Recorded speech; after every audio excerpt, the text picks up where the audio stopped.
ವಕ್ಫ್ ವಿಚಾರದಲ್ಲಿ ಒಂದು ನಿಲುವನ್ನು ತೆಗೆದುಕೊಂಡು ತಿದ್ದುಪಡಿಯನ್ನು ತಂದು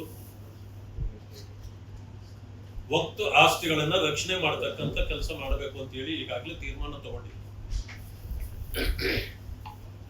ಹಲವರು ಅದನ್ನ ನ್ಯಾಯಾಲಯಕ್ಕೆ ಒತ್ತು ಒಯ್ದಿದ್ರು.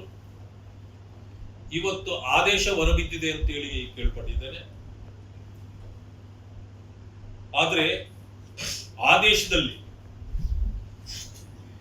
ಏನು ಸರ್ಕಾರ ತೀರ್ಮಾನ ತೆಗೆದುಕೊಂಡಿದೆ ಅದಕ್ಕೆ ತಡೆ ನೀಡಿಲ್ಲ. ಆದ್ರೆ ಆ ಸಮುದಾಯದ ಜೊತೆಗೆ ಬೇರೆ ಸಮುದಾಯದ ಕೆಲವರನ್ನ ಸೇರಿಸಬೇಕು ಅನ್ನೋ ವಿಚಾರದಲ್ಲಿ ಸಲಹೆಯನ್ನು ಕೊಟ್ಟಿದೆ. ಕೇಂದ್ರ ಸರ್ಕಾರ ಆ ಸಲಹೆಯನ್ನ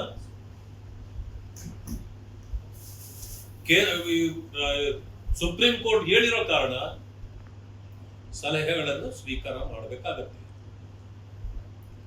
ನಮ್ಮ ಸರ್ಕಾರ ಯಾವಾಗಲೂ ಕೂಡ ನ್ಯಾಯಾಲಯಗಳಿಗೆ ಬೆಲೆ ಕೊಡ್ತದೆ. ಸುಪ್ರೀಂ ಆದೇಶವನ್ನ ಯಾರೇ ಆಗಲಿ ನಾವು ತಳ್ಳಿ ಹಾಕುವಂತದ್ದಿಲ್ಲ, ಅದನ್ನ ಪಾಲನೆ ಮಾಡಬೇಕಾಗತ್ತೆ.